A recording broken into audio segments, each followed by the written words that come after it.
you so much for inviting me to say something about this subject about family and parents.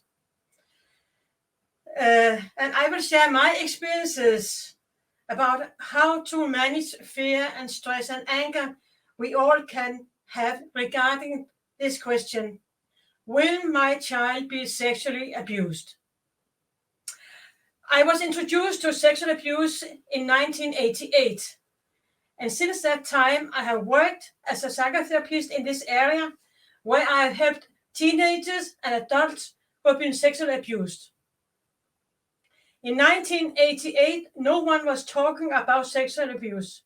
There was no focus on it. Of course, it happened.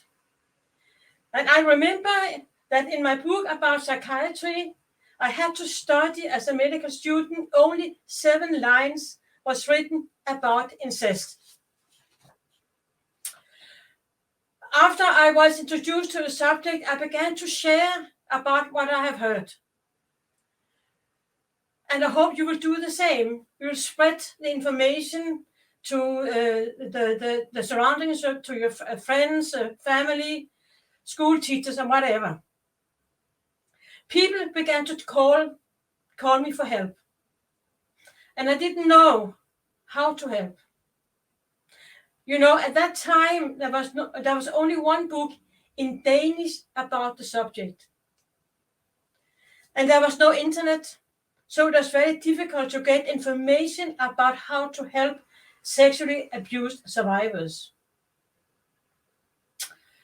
What I and some others did was to invite the speaker that had introduced me to the subject to come and teach us what to do, how we could help.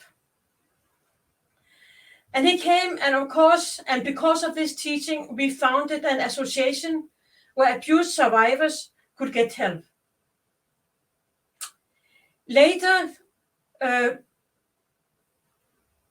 we also made a psychotherapy school, and it's still functioning today.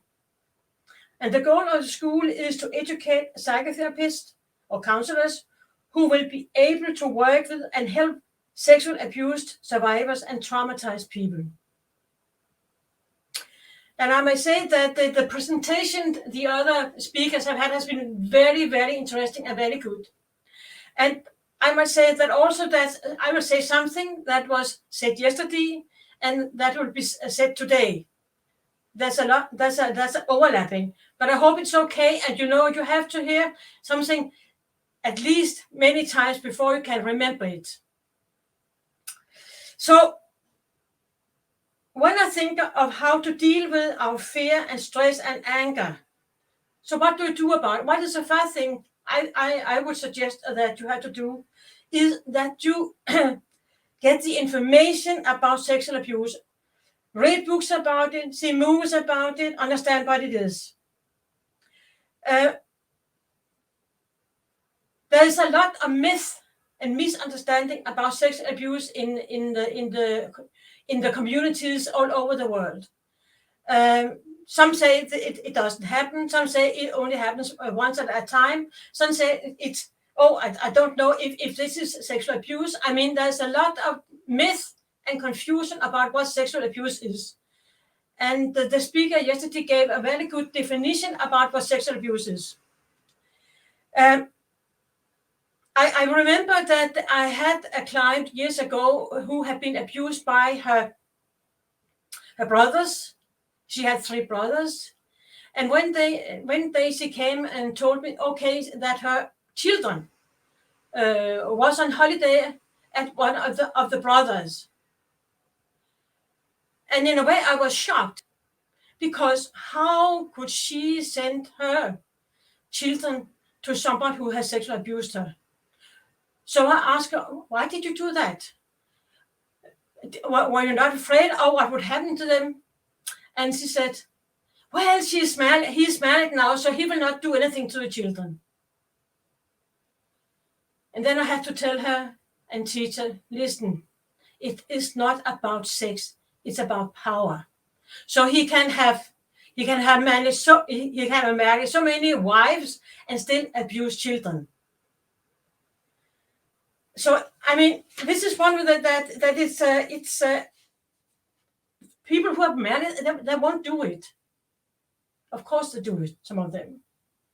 And then also another thing is that educate the children, and that the stuff that's been shown here and talked about is a very, very, very good, you know. Of course, what I did when I as a mother years ago came home from this conference where there has been talking about sexual abuse, I began to teach my children to have boundaries and not to allow anyone to touch them if they didn't like it. And you know, of course, also don't go with strangers, don't receive gifts from strangers, don't do this and that. And of course, today I know this is not enough because we have the internet. And also, I told my children, you can scream, you can beat them, you can bite, you can kick those who want to touch you or maybe take you away. And I had a young girl, a teenager, some years ago. She was in the kindergarten, and the kindergarten was on a camp. And then during the coffee break, when no one was looking after the children, then someone adopted her into the woods and abused her, and then brought her back. And this girl, she didn't tell anyone about it until she was 15 years old. You see, again, something happens. He could just take this girl under his arm and then take her away. She couldn't do nothing about it. He was a grown-up man, and she was just a child. So I mean, even if we teach the children to defend themselves, sometimes they cannot defend themselves enough because someone who wants to adopt them, do something, they are stronger and bigger. Then also something that was said yesterday, help the children to have self-worth and promote their self-efficacy.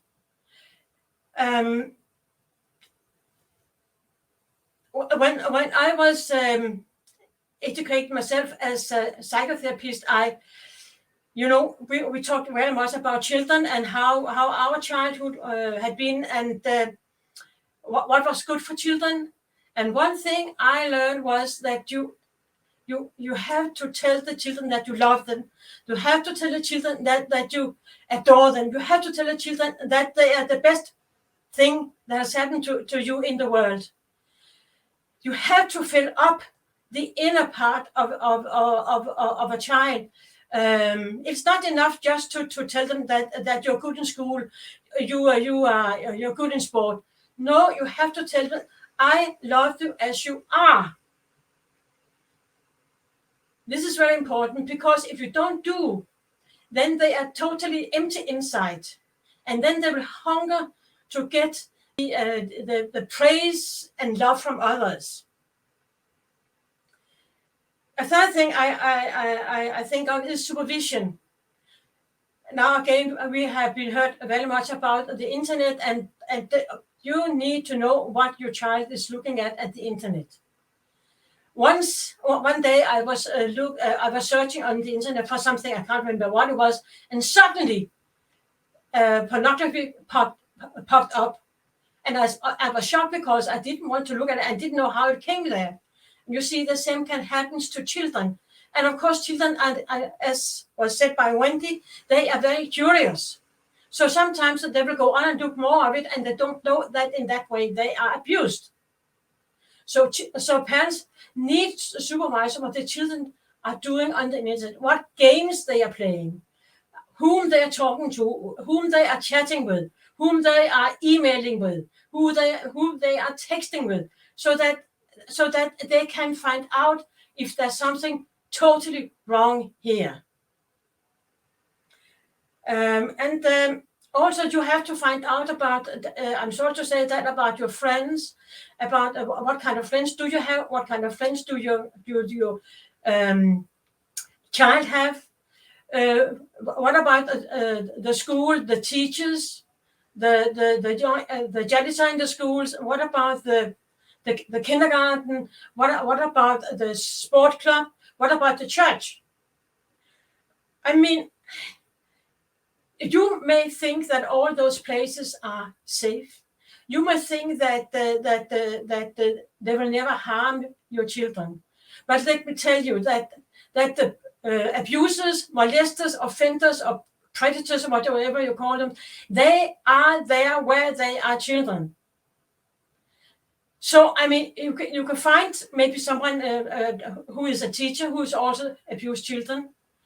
You can find it in the kindergarten, some caretaker in the kindergarten. You can find it everywhere. And if you get the slightest suspicion of something is going wrong, then you have to act on it. I still remember one day my youngest son's friend's mother called me, and she was so happy because she had got a new flat in another part of the city, and in this surroundings there was a very nice old man. And this old man, he invited all the kids to come there to play on his computer and had all the games and whatever. And he was so nice. And you know, I thought something is wrong here. I was really alarmed. But then I thought, Vibeke, I mean, you also see sexual abuse everywhere. Come on, calm down. So I didn't say anything. Half a year later, she called me and told me that 25 children have been abused by this nice old man. That has taught me that if there is the slightest suspicion of something that is not right, you have to act on it. No matter if you accuse someone who well, there's nothing wrong, but better accuse one two more than no one. I mean, you have to act on it. Then also, when this is a head subject, it's a very what you call it, difficult subject in a way to talk about in the family. But it is very important to educate the children about sex, but also about what can happen, what people can do to them, and to do it in a very calm and relaxed way. Not when you are alarmed, not when you are angry, not when you are very worried or you have a lot of fear. Because the children, they find out, okay, mommy or daddy is very upset about this, so I cannot talk to them. So that it should be a subject that is talked about, and where the children can from the parents get some tools to what to do, and that they always can come and tell them if something is not okay. Never mind if it's 3 o'clock in the morning, and show them that you have always time to talk with them, because they will come on very odd times to talk to you about what has happened to them. So I think that it is so important that there is a discussion, a talk about this. Not that you hide anything about sex, but you can also prepare your children, and you can say, when this happens, this is not okay to do that.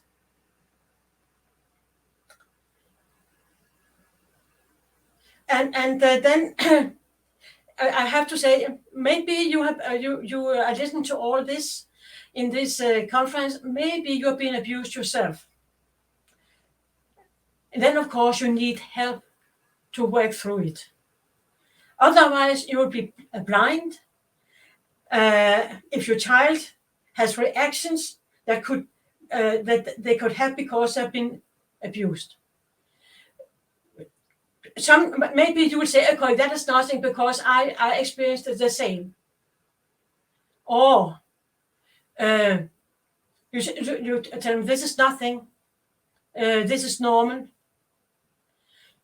or you cannot detect or see the reactions that will tell you my child has been abused in one way or another.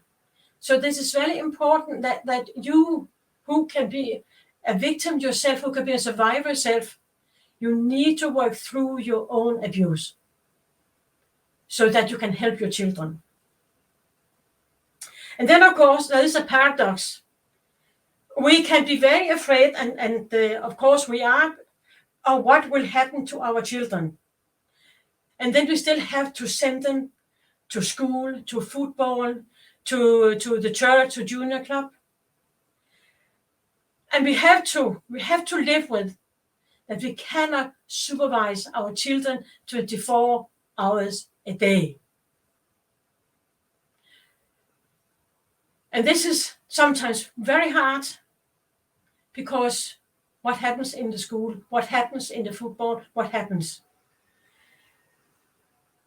So when you're regarding the fear you can have, or the stress that comes of the fear, or the anger you can have. I mean, I can be very angry when I hear about sexual abuse. So when you are in this kind of mood, then you have to tell you that you activate some parts of the brain that will shut down. And that means that you don't have ability to think clearly or to make a good decision. You become confused, and a lot of stress hormones will be secreted in your body. That means that you begin to sweat, your heart is beating very fast, and you can become dizzy. And we call this what is happening when you activate those centers in the brain. We call that the fight, flight, freeze mode. This is activated. That means that when we are afraid, when we fear something, then we begin maybe to be ready to fight. And that's why the stress hormones is secreted in the body. Or we can fly. We can fly from the place, or we can freeze. But this is what happened, and that you activate some special parts of the brain, and then you react in this way. If that happens often and many times, it will affect some parts of the brain. This can result in that you can get depressed, or that you get so activated in your nervous system that you cannot relax. So for your own sake and the family, you must do something about it if you fear, or if you have this stress, or if you are very angry. I also want to say that if you get angry, or if you get fear, or you are stressed about it, it's normal to feel in that way. And then about my own feelings, I after the conference yesterday, I had some feelings. First of all, I was very, very angry. Not at the speakers, not at the audience, but because of the evil that can happen to our children. My children are grown-ups, but I have grandchildren. And at some moments during yesterday, I was frightened for what could happen to them. So what can we do? What do we have to do as grandparents or parents when we are flooded with this stress and this fear? First of all, you must calm down. How do you do that? We have to distract yourself from fear for 15 minutes. I will come back later to how you can do that. Or you can breathe. Place your hands on your stomach and breathe slowly and deeply. Or you have to face your fear. Don't avoid it. I mean, okay, now the fear is, oh, then talk about it with someone. And don't try to be perfect. Think that I can handle this myself, because you cannot. And then talk about your fear with your family. Maybe see a counselor, a psychotherapist about it to get help. I don't know. So I mean that it's so important that you go do something about it. As I said, it's normal to have all those feelings, but you have to do something about it for your own sake, for the children's sake, and for everyone's sake. So what I would suggest you to make, or to do, whatever you will say, I often talk with my clients, okay, if we have to create a survivor kit. Now, a survivor kit is something you have when you are a soldier, so you can survive in the field, or when the war is there, or if you go out in the nature and you have to stay there for some time, then you have a survivor kit. Meaning that you need to have something. You need to know what to do so you can feel relaxed. So you have to find what will feel relaxed. Well, for me, it would be a blanket I can put around me. It could be a pillow I could put on my stomach. Maybe you have a special chair where you can sit in, or maybe, don't laugh, a stuffed animal. A stuffed animal gives you some kind of security or safety. So this is something you can do. Or you could make a list and put on your mobile phone, where you can list what you will do when you feel the stress and fear and anger. Or it could be maybe music you love to hear. It could be books you have read before and you know that you like them very much. It could be exercises. It could be, okay, now I had to go into nature and look at the flowers or the trees. It could be a lot of things. But you can have it on your mobile, so you always have it with you. It is also very important when you are afraid, when you are stressed, or when you are angered, to have what you call a safe place. Now, a safe place can be something that you remember from your childhood, who was safe for you. It could be maybe at your grandmother's kitchen, or it could be a safe place you create today inside you in your mind, or it could be a safe place today. But it's so important that you can go to a safe place and know, here I can relax. Nothing can happen to me here. And then, of course, you need to give yourself a lot of self-care. Now, I know for many people that sounds very egoistic. No, it's not egoistic to take care of yourself. And I must say, especially in the Christian circles, we are not so good in self-care. We are good in taking care of people around us, but not ourselves. So self-care is about not enough to eat, but to eat good, have good food. It is about sleep. You sleep. You have to sleep at least 7 to 8 hours a day. It exercises. You have to do maybe to walk. You have to go out in the nature and walk, or you have to go to a fitness center. I don't know. To have vacation. It could be a one-day vacation. It could be a mini vacation. It could be a long vacation.